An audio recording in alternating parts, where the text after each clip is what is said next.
Hello and welcome back to the Quickview. In this episode, we have a movie, 12 Angry Men. So, this movie is actually in black and white. That might be a first on this channel where I'm talking about a movie that's in black and white that I still recommend. Um, this is a movie that kind of surprised me. I am a very cynical person a lot of the times, and this movie is a movie that it is showing the good in humanity, which a lot of movies today are sorely lacking, where everything's about being negative and about being mean. Very interesting premise too.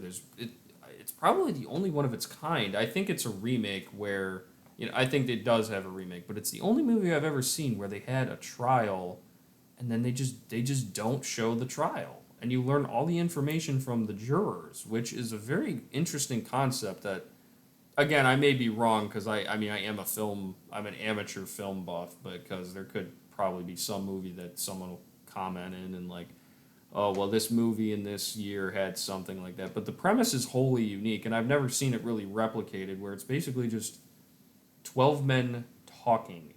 And they're somehow able to get that to be an interesting enough movie. Every single actor is great. I mean, it's almost kind of impressive. I mean, all the people now are probably dead, but it's literally just a black and white movie. It starts where they have a kid of Mexican American origin apparently commit a crime. You never see the trial, you have no evidence to explain what the reasoning is, but it all starts out with, I guess the movie should be called 11 Angry Men, but they're all wanting to just be like, all right, the kid's guilty, and then that's it. And then start slowly, things start to unravel where they said, okay, the kid had the knife, he had the knife on him, this is what the knife looked like. How many knives are there?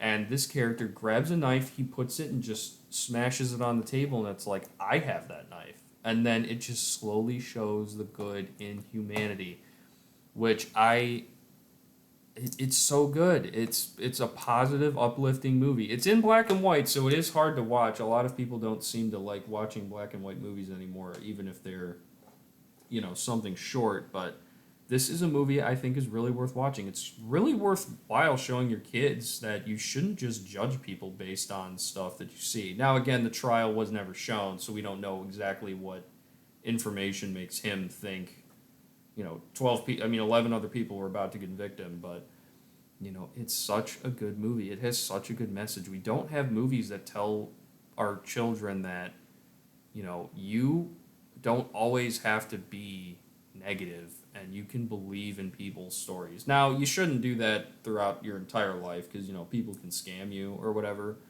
but it's such a good movie. It's very moral. I like it because of like that, and also they do a very impressive cinematography. Where the first shot of the movie, I don't remember how long it is, but it's got to be somewhere near 5 to 8 minutes, where they literally go around this hot room, which is a very great establishing shot because it makes you feel uncomfortable. Where the like shots are about zoomed in about this much, and they're showing them sweating in a room with no AC. So it's a very good framing aspect where the easy route is convict a kid, send him away. Because you can see everyone's all crowded and they're hot and they're sweaty and they don't want to be there. And because he's willing to stand up, he's willing to do just the basic amount of goodness and say, like, look, can we at least deliberate on this? And then it just starts to slowly go from there and it shows the good. Obviously, from the way I'm talking, and since this movie came out in 1957, you can probably guess what the ending is if he gets convicted or not, but it really is a good movie, and I really like it. This one, out of all the ones that I've shown, I think should be shown to people, that we shouldn't be just so negative all the time, and you can believe in people. So, yeah, that's my next episode of the Quick View. I hope you enjoyed. Please watch this movie.